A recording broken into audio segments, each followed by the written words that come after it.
Hi, I'm Christina, And I'm Matt. and this is New Wayz Podcast. Today, our episode is based off of my trip to Bali I just got back from. Actually, I just landed yesterday, so I'm a little jet lagged. Bear with us. But yeah, our episode today is going to be about my experience in Bali, everything that I've learned from it, as well as the theme that you should kind of get from this today is trust. If you're trying to learn how to trust the process, yourself, the universe a little bit, learn to slow down in order to optimize your potential and who you are, today's episode is for you, as well as if you are just interested in Bali in general. Yep. I'm super excited. No, and I'm very excited to get into some of these questions I have for you today because I got little updates here and there on your stay. Yeah. There for which, by the way, was for a month. It was a while, yeah. And also, we've been a month out of this podcast too. I know. I mean, even though we've been uploading weekly, it's just like we haven't been in these chairs for about 30 days. They would never know we're gone. They would never know. I know.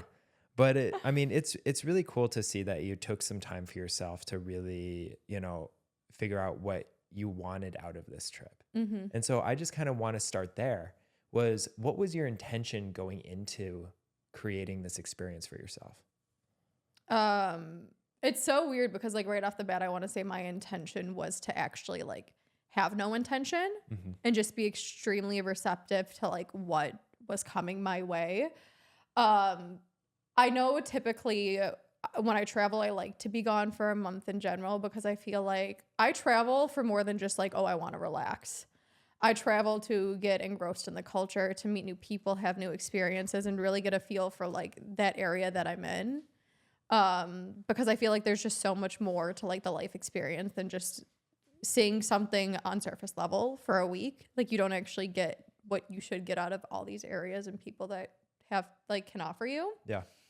But I chose Bali for this trip because I previously have been to Bali, so it was familiar for me, and it's just a very spiritual and calming area, and also we've done a lot in 2024.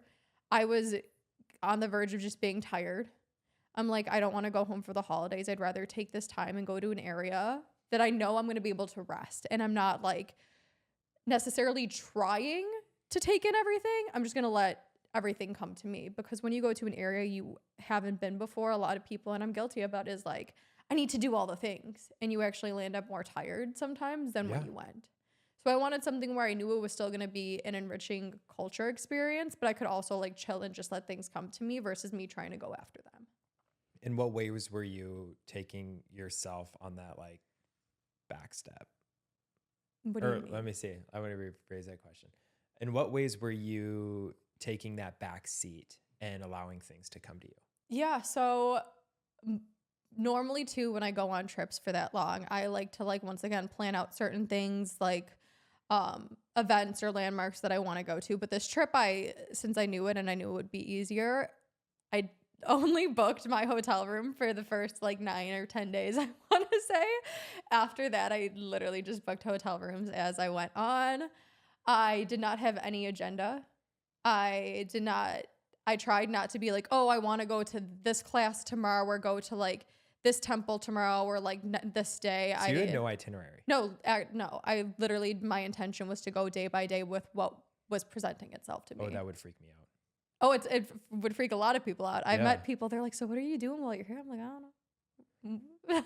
Just figure it out. They're where are you staying? What areas are you going to? Because Bali is huge. Yeah. It's not big, but there's so many different unique areas to it. I'm I don't know. I'll figure it out. I had an idea, but I kind of just went with the flow, and it's worked out even more beautifully than I could have actually imagined. I didn't have any intention of it's so weird, right? Because when you actually give up that attachment to trying to figure out things or meet people, I feel that's when they always come to you. Mm-hmm. But I had no intention of necessarily meeting people to hang out with consistently while I was in Bali. I had a few people there, but oddly enough, when I was there though, the first day I was there, I ran into a fabulous girl who's from LA, and we landed up hanging out a bunch just randomly. I had no intention to even be with other people, and they naturally just gravitated. Yeah. So I feel really blessed where I met a lot of people. But yeah, I kind of just took it day by day. If there was a class that I thought was interesting, and it was like happening that day or within the next 24 hours, I'm like, all right, we're going to do that. Nice. If there was like a waterfall or something that came, like, yeah, I just went with the flow. When you first arrived to Bali, Mm-hmm. what was kind of like your first experience while you were there? So and once again, this is my personal experience. I don't know if everyone has this, but speaking with other people, a lot of people have this experience as well. Bali is literally just one big nervous system down regulator. I don't know what it is about that place.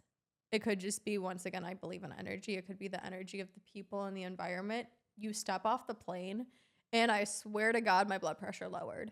I don't have high blood pressure, but it's just, you go from to like, I don't know. It's just the second you get off the plane, it was hot and sweaty because it's their summer there, actually. We celebrated summer solstice while I was there. I did a ceremony. Nice. Even though it's winter here in the US. But it was definitely hot and warm and sweaty, and despite normally that would piss a lot of people off, you just feel calm. Yeah. That's my first thing with Bali. Secondly, it's just like the people that are absolutely amazing out there.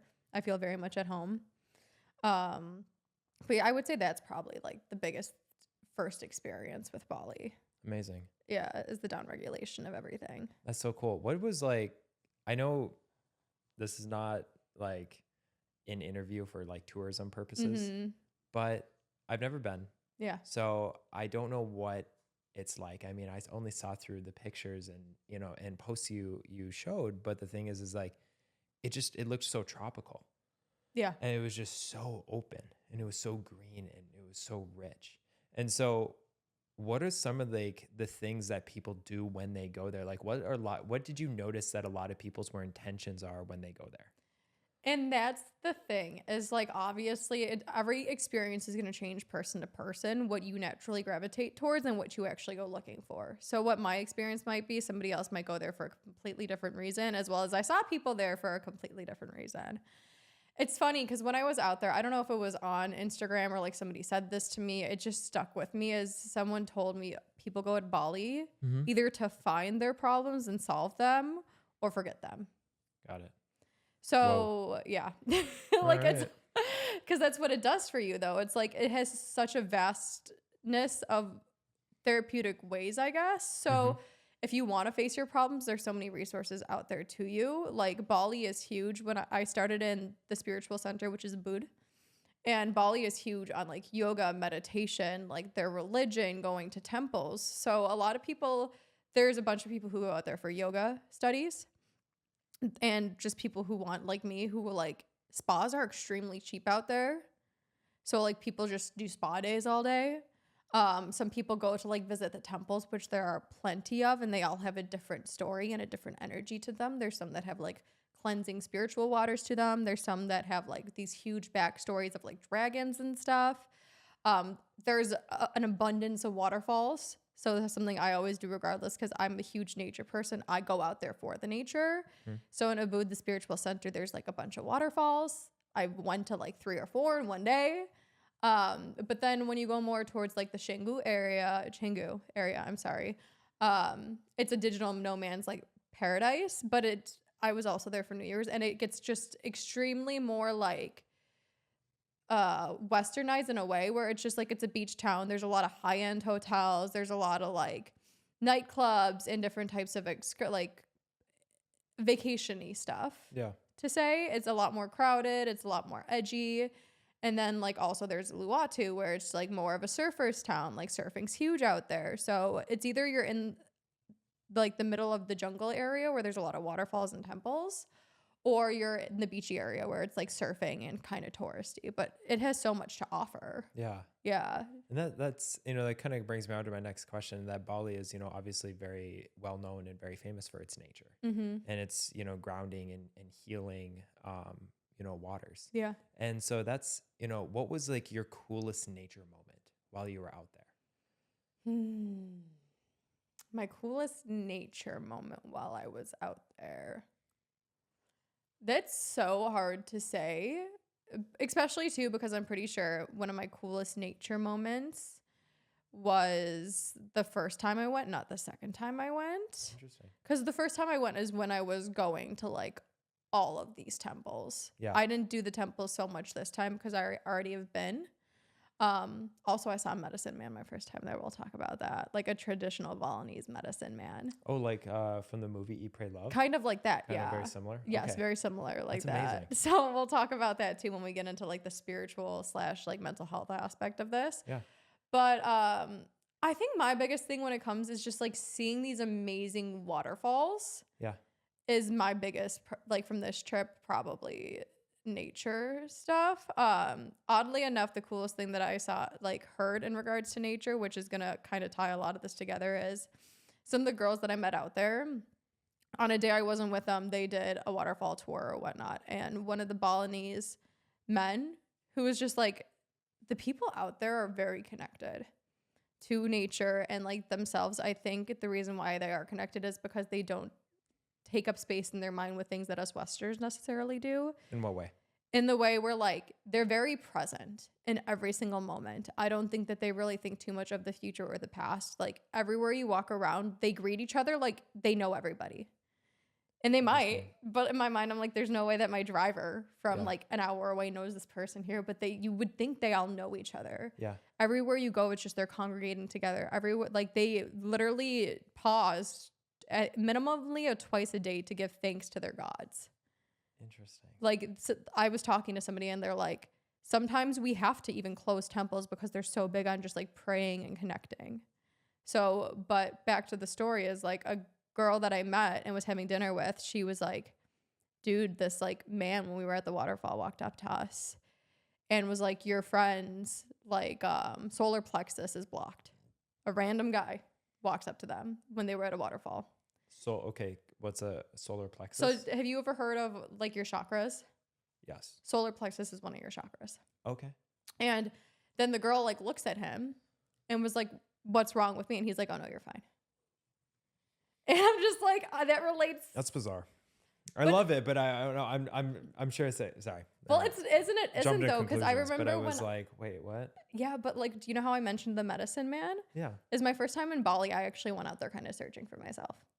I was a little lost, and I was like, hence trying to find the traditional medicine man out there. And this man that I spoke with barely spoke any English, mostly Balinese, did a bunch of like weird stuff or whatnot. And then at the end, he's just like, your spirit's fine. But part of me, when you're looking for something, you're like, what do you mean I'm fine? Huh? Yeah. But then the girl was like, I was talking to this girl. I'm like, well, maybe do you ever think though that like that throws you off guard and you think something's wrong with you just because like you're hoping that there's something more because you're just not content in the moment? She's just like, because I'm like, we've both done a lot of work. Like that girl was, she's like, I wanted to hear something that I could fix because I've been fixing myself for so long. Yeah. But like, that's probably why there is nothing wrong with me anymore, is like, I've done a lot of work. But it's so weird though, because it just kind of proves though that once you like done a lot of work, you always think there's something more, when in reality, it might just be time for you to chill out, trust that you've done the work and let everything take its own path versus like searching for something else to fix. Yeah. So that was like something really cool that I like pieced together That's from her amazing. experience and my experience. I mean, that's really cool that like you can have these sort of very natural, holistic, energy driven conversations. Yeah. But they happen so organically Mm-hmm. in such a fascinating way. And I think that's what I find so fascinating about the culture of Bali. How you were talking about the people in Bali are a lot more inclusive. Yeah. And, you know, more grounded and centered. And I think that's just such a beautiful way to be able to live your life. And the fact that like people live that every day. And we, you know, we as Americans take that for granted. You know, I mean, on a small scale, I saw a version of that when we were in Kauai. Yeah. And how everything was very slowed down there. Everything was, you know, very small pace. Everything was more about just being in the moment. Mm-hmm. And I would catch myself, you know, time and time again, especially when we were in Kauai, where I was like, we gotta do this.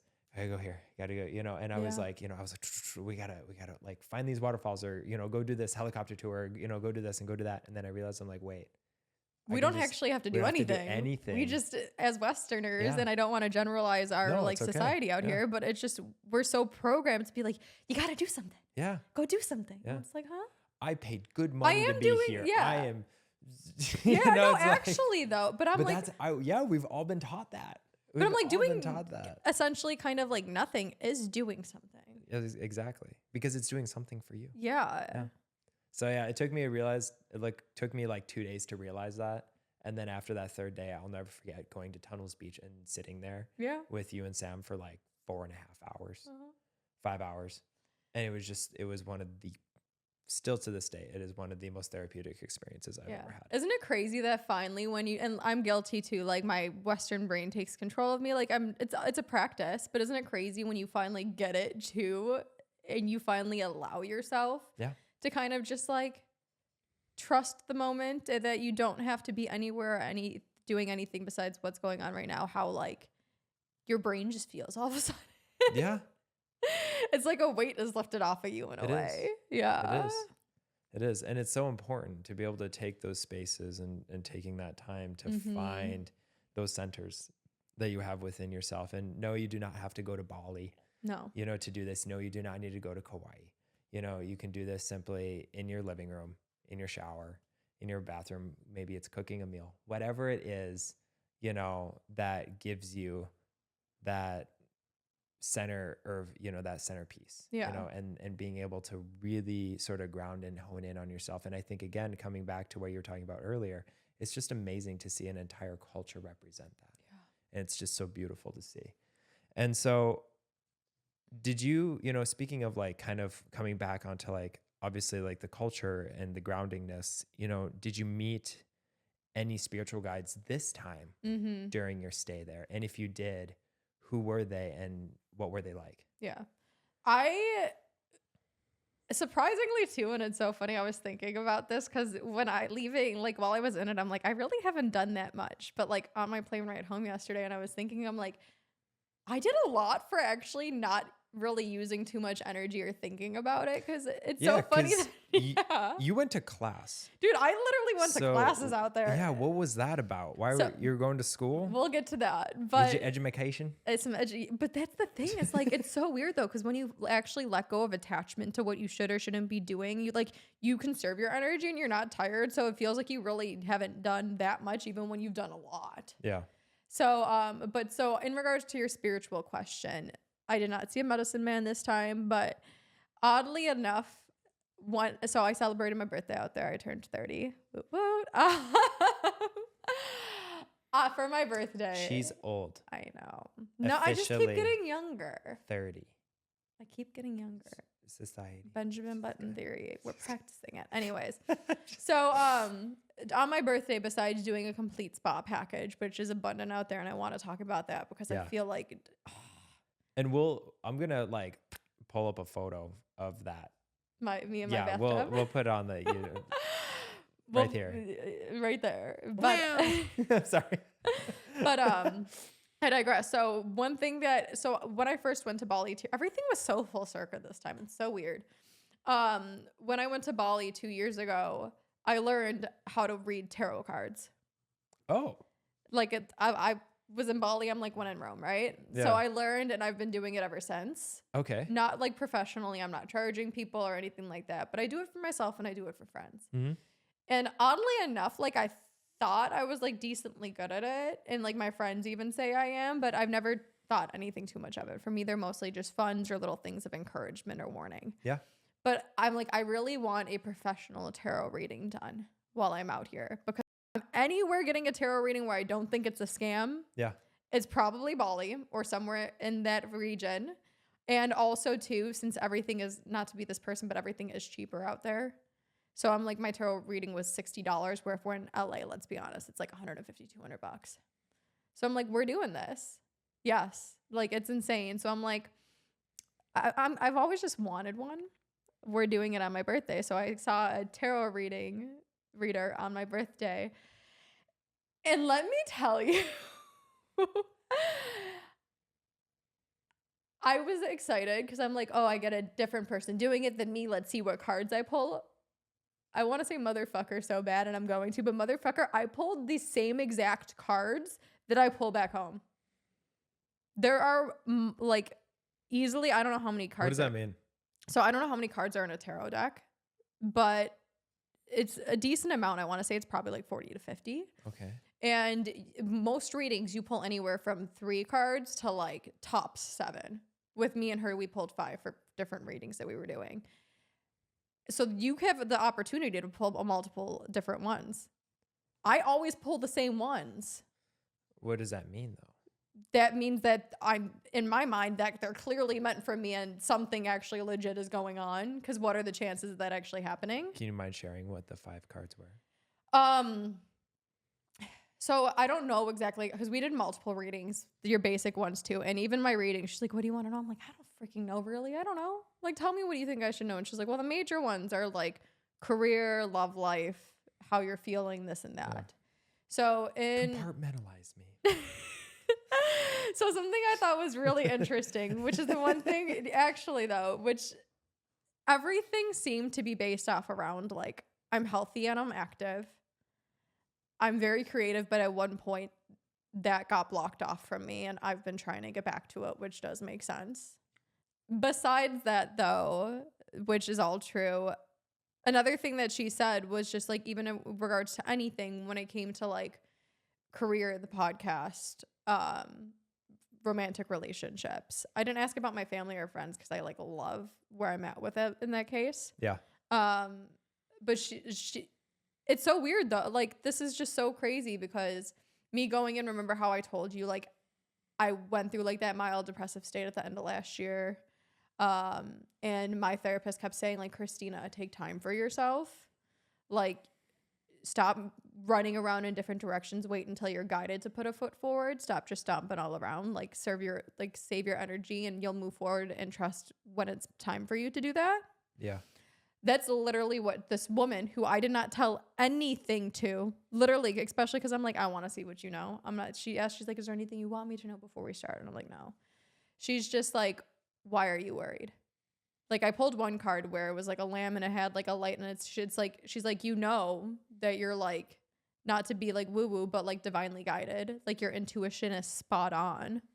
Like, you know this about yourself. Why are you questioning it? She's like, I get a lot of exhaustion from you right now. You're tired even though you're healthy. She's like, right now it's time to give. And I'm like, give to others? She's like, no, give to yourself. She's like, it's time for you to like relax. Everything's going to be fine. She's like, relationships, romantic ones, she's like, they're going to come to you when you're doing you. She's like, you don't have to go looking. She's like, you're on the right path right now. Just trust it. Like, literally told me that when I have not told her anything about the past few months with me. That's when I was like, huh. Also spot on, which is kind of a little bit off from that topic, was like, when we were talking about my romantic relationship, she's like, there's going to be 2 men in your life soon. And I'm like, she's like, within like the next 2 years or whatever. And I'm like, 2 men, really? Girl, I can't even find one right now. Anyways. And she's like, one's going to be the logical choice and one's going to be one that like pulls at your heartstrings, like on a soul level. Yeah. And then I didn't even tell her about me. And she's like, you're going to choose the soul level one. And I'm like, of course, me not doing the logical thing, always just following my heart. You know, I do that. Yeah. Like, I've turned down plenty of people just because it didn't feel right, even though it looked right. Yeah. So I was like, wow. Like, I was actually just impressed with that situation that went on. And if anything, like, things that just kept popping up to me in Bali was literally like, take time for yourself. Like, trust. Please just trust the process. Trust that the only place you need to be right now is here in this moment, and everything's going to work out. Yeah. Which brings me to one thing that like I was sharing with you, and I kind of want to share this, was this journal I have. I brought my first time to Bali too. Yep. And I was reading a book while I was in Bali, and I would be writing notes or quotes. And I decided to bring the same journal back with me just because why wouldn't I if I had room? It makes sense. And I sat down and was reading this, and I'm like, holy shit, this is beautiful, and this makes so much sense for like where I'm at. The first 2 on this thing from my last trip to Bali, the first one was, you have to surrender before you win. And the second one, this is kind of long, but I thought it was so beautiful, is there's a kind of luck that's not much more than being in the right place at the right time, a kind of inspiration that's not much more than doing the right thing in the right way. and both only really happen to you when you empty your heart of ambition, purpose, and plan, and when you give yourself completely to the golden, fate-filled moment. Wow. I read that and I I was like, love that. that is so beautiful Yeah. and exactly what I needed to hear right now. And I wrote that the last time I was in Bali. That's amazing. I know, right? I love It's so that. pretty. But yeah. So after that, I kind of once again just went with the flow. So that was one spiritual experience that I had, was the tarot reading, and it was absolutely insane and reassuring. And it's still hard to practice though, Yeah. especially because like me being a life coach, a lot of what I do is based off implementation, is it not? Yep. But I've realized there's a way that you can implement something without it getting an emotional toll on you, as well as without you forcing and just going with the flow and trusting that you are going to take the step that is necessarily necessary when it is time. Did you, when you were there, and especially kind of taking what you have learned from previously being in Bali to also doing what you do as a life coach and now being in Bali a second time? Yeah. Was there anything that you took away from the second trip that you didn't know before? I like love and I hate saying this, because I kind of knew it, but it's also just more reassuring. So while I was out there, like you said, I took classes. And this is what I love so much is it's so weird because I'll be at a yoga studio and they're like, oh, we're having a class on like relearning love or like how to stop overthinking at like these yoga studios and restaurants. They're just promoting these kind of classes. And I think it's so cool because like you want to take a class like that, you need to be in some sort of like psych program out here, or you have to be with some type of therapist and pay minimally like $100. These classes are available to anybody who wants to sign up. Even if it was full, they were like bringing people in and making room for them. And the most I paid for a class was $30. 30 US dollars. Yes, $30 US. Wow. And I'm like, and these were like 2-3 hour long classes with people who've been doing this for a long time, like written books and been on stage. Yeah, like speakers and stuff. And I think that is just such a valuable tool to have. And that's what I want to really try to do out here is I want to make things like this more accessible to everybody. Yeah. Because when it's accessible and when it doesn't seem like it's taking a financial toll on people, they're more inclined to do it. Yep. And that's how we all start healing and becoming better people. But anyways, I digress. One thing I learned was that I'm listening to these speakers who have all these credentials. And I'm like, I've gained little bits of knowledge from a lot of things they've said, but I know a lot of things that they're saying. So if anything, that kind of just like, once again, I do think that I'm an amazing person and my heart's in the right place. But don't get me wrong, even with what I'm doing is like, I want to give the best possible thing to my clients in the world and to people I care about. Like, I don't ever want to come off as like a phony, that I'm not practicing what I preach, or like that I don't know what I'm talking about. That's why I do all these classes. But if anything, I'm reassured, I'm like, I've done so much work and I know so much. Like, I'm right there, like with the speaker, knowing what they're going to say next. Yeah. Already like learned all the stuff that they learned. So if anything, it was reassuring to me where it's like, you are on the right path. You know what you're doing. Like, why are you questioning yourself? You've done all the work, Christina, and you're continuing to do it even though you know it, you know? So that was like kind of inspiring, but also what was inspiring, and I want to kind of encourage people and the world to hopefully do, or what I think is great, is everything that I think that we should prioritize in the US, which is anything mental health or physical health wise, is so accessible out there. Maybe that's why people are also more grounded and happy. Because I'm like, here in the US, we have made things so financially, time and emotionally tolling on people to get these resources. Yeah. But out there, I can walk down the street and find something that's going to help me. Yeah. Out here, you have to go looking for it, and you have to pay an arm and a leg and hope that it's somebody that actually knows what they're talking about. So that's where like one thing that I really applaud like Bali for and my experience there. And I know that it seems like a losing battle sometimes out here, but I encourage you, please just go and look for the resources and trust they're going to come to you when you're curious. Because I have found some in LA, more so than like Chicago probably or other areas. But that's where I just feel blessed to be around. Like that type of community is something that's just so powerful. To be in rooms with people who genuinely just, I would leave my bag sitting places and not be concerned about anybody stealing it. Like, it's just such a beautiful thing to like be a part of an experience and like have the opportunity to do all those things without second guessing any of it. And to feel safe. Yeah. While doing it.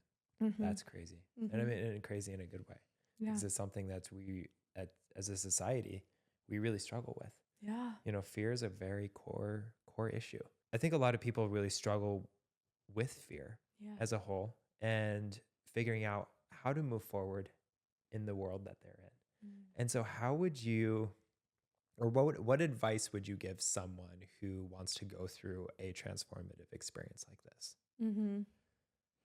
Um, Old Christina and still me to this day will preach this, but I think it's a combination of things. I don't just think it's one thing that's like, hey, do this and you're going to be over your fear. Or, hey, do this and you're going to get, to me, the biggest way to overcome fears and start doing things is building confidence in yourself. Hmm. And how does confidence come? Confidence comes by trusting yourself and doing the thing. You know what I mean? Like that's the whole, like that's how you build confidence in yourself, is knowing you're going to do something and doing it. So the first, it's baby steps, like literally. And also just once again, the theme of this kind of podcast is it's so hard to do sometimes, but just trust. Like, I feel like so many times we all get in our heads and we're all wrapped up in like the current moment or what other people are going to think or what could possibly happen.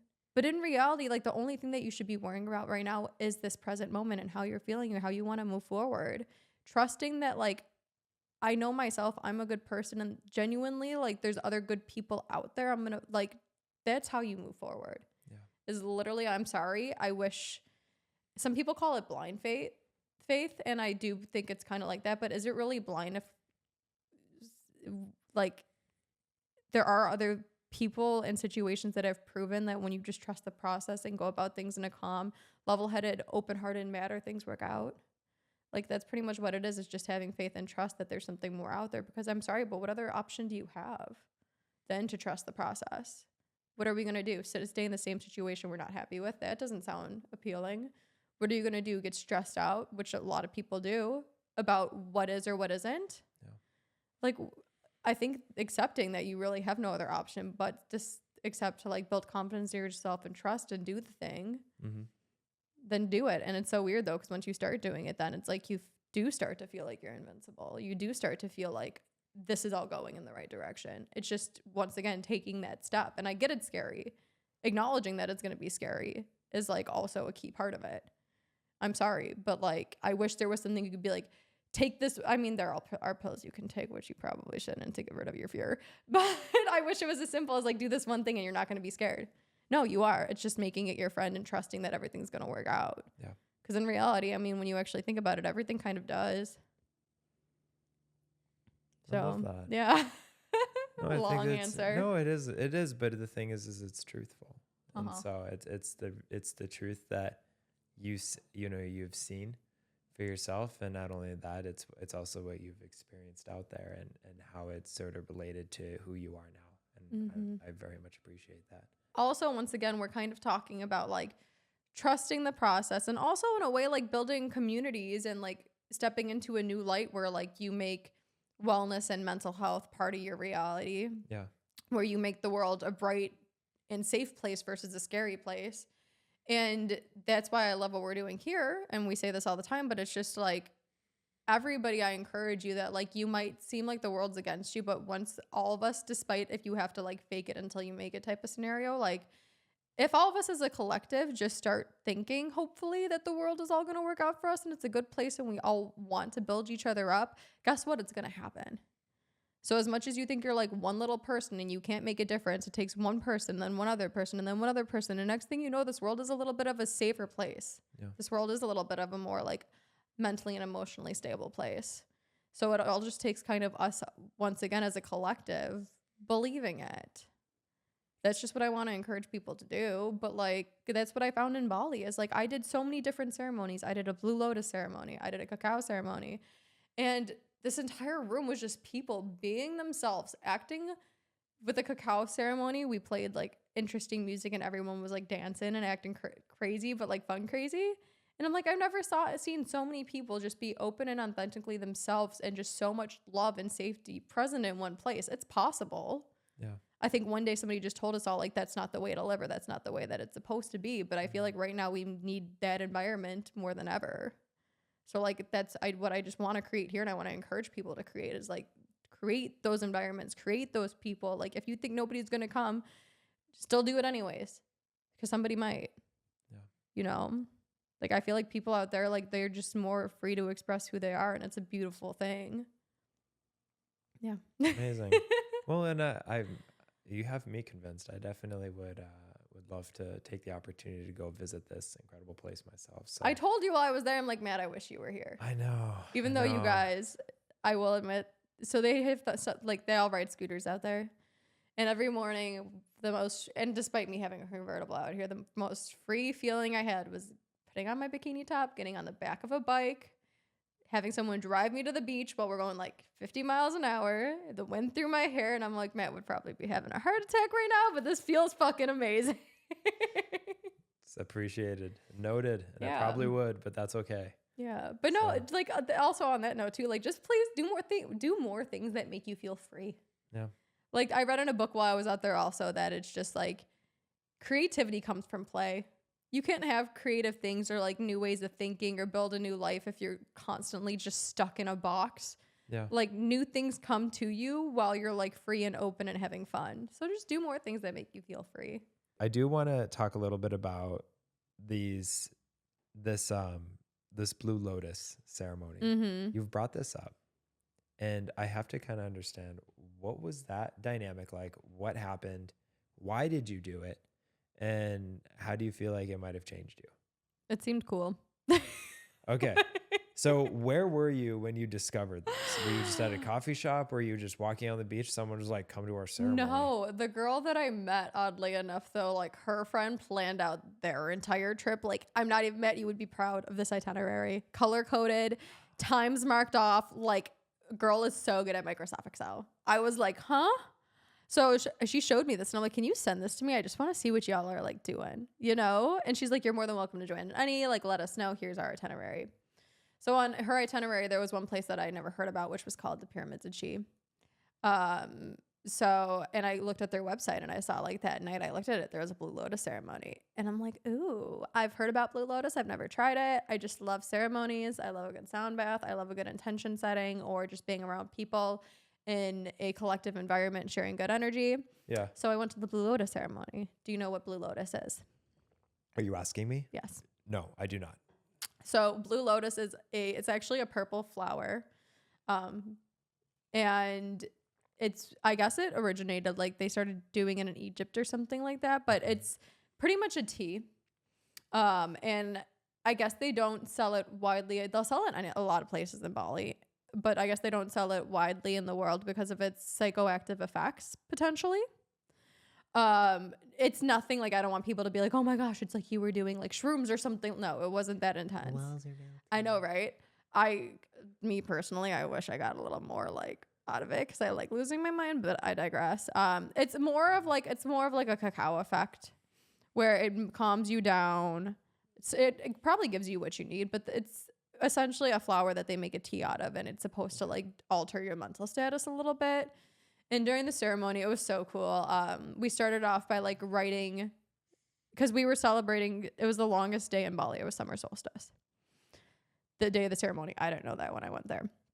So one other thing is like with this season, like with the new, it was a few days before New Year's, like with the new year coming, like we wrote down the Blue Lotus is supposed to like represent something, like where they're like, you need to crack open this seed, like what's been encasing that seed that's been protecting you, but you can let go of. So we write it down on paper. They had a fire outside.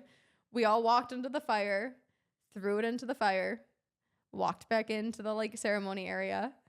She started playing sound bowls and like giving us a talk. And it was so cool. What'd you put on the paper? What did I put on the paper? Just kidding. It's probably the same thing that I've been saying, is that like I don't have to keep being like a hard ass anymore.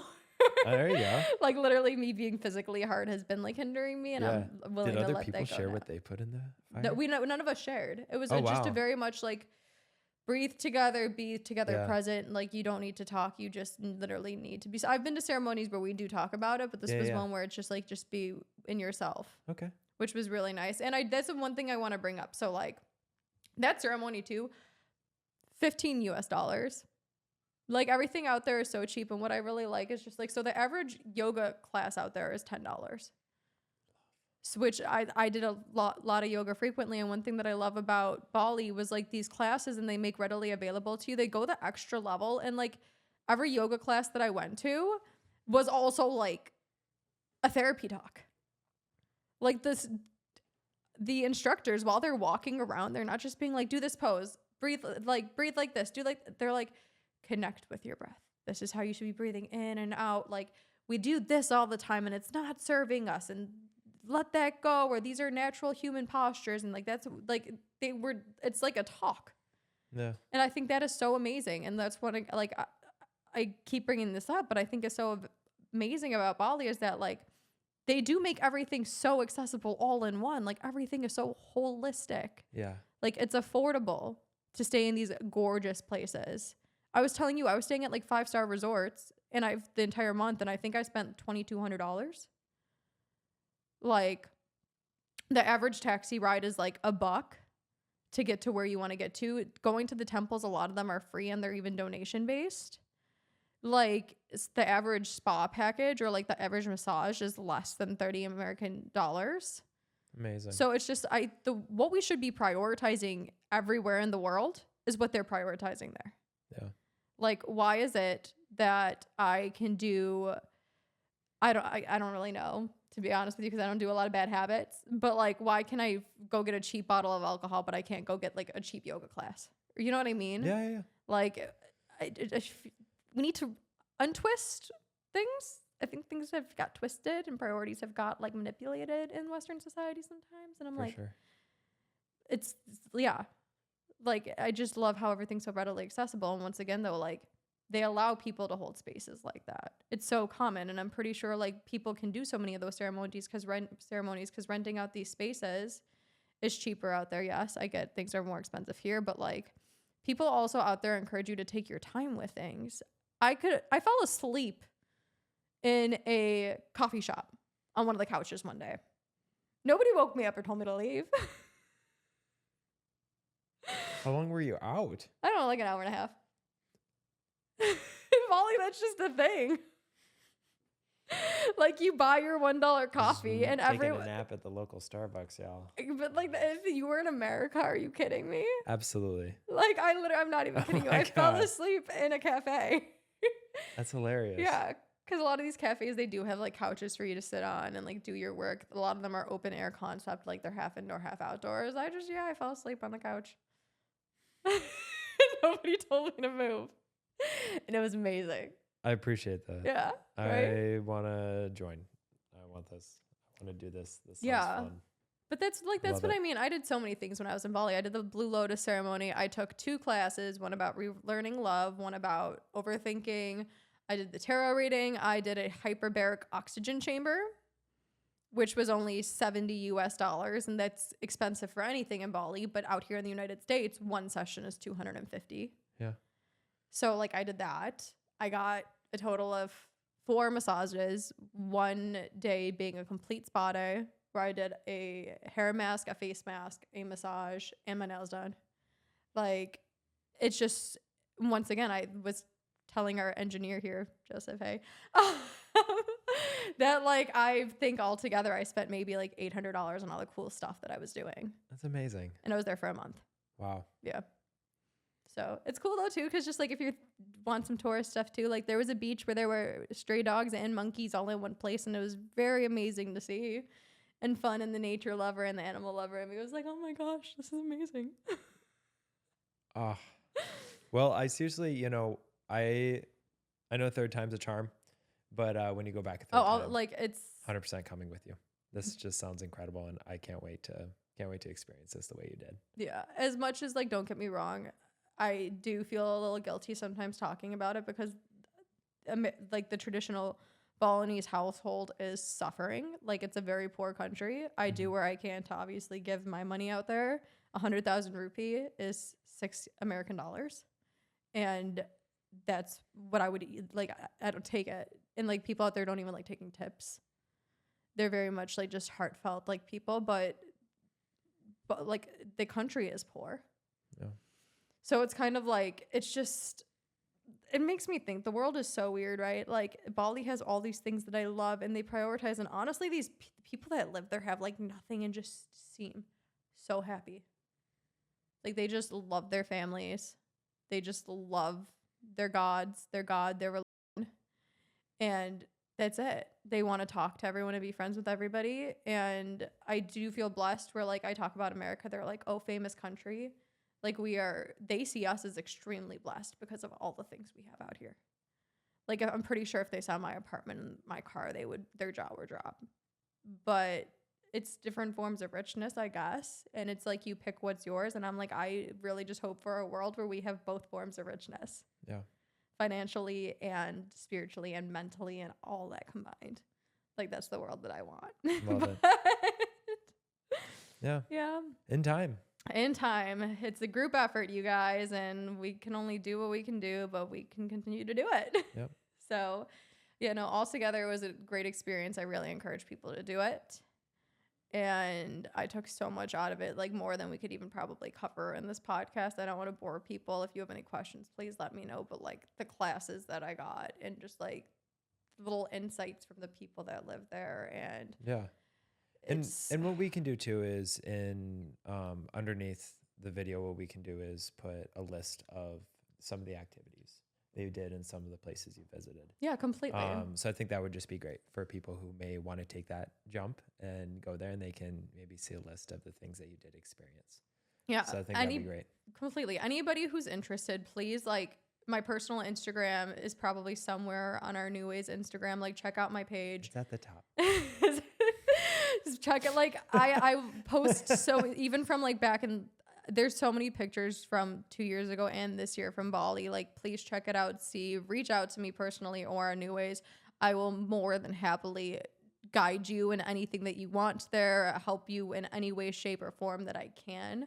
Because I just also feel like extremely blessed to have found this place, as well as had the privilege and the courage to go there by myself and experience it twice. Like, if I can help anybody, like I said, in any way, shape, or form, please reach out. Yeah. I have no problem with it. I encourage it. I love it. I want to share that little piece of heaven with you, please. So amazing. Yeah.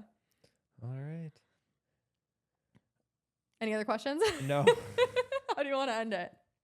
I just want to end the show with an affirmation that you learned or sort of, cultivated while you were in Bali. An affirmation that is this an affirmation? Like, literally, the only thing, it's one word. That's okay. It's literally just, it could be multiple actually, but like, it's just, my biggest thing right now is just trust. Amazing. That's it. And from trust to me comes like, everything will work out. I know it will, in the right time, in the right form that it's supposed to come to me. And it's also like, trust is a form of me taking care of me, because it's like my nervous system is not crazy anymore. It allows you to live in the moment and fully embrace everything that you have and just be extremely grateful for it. So yeah, I don't know. I'm just like high off of life right now. And I really love being able to know that like, it's all going to work out. Everything's going to be okay.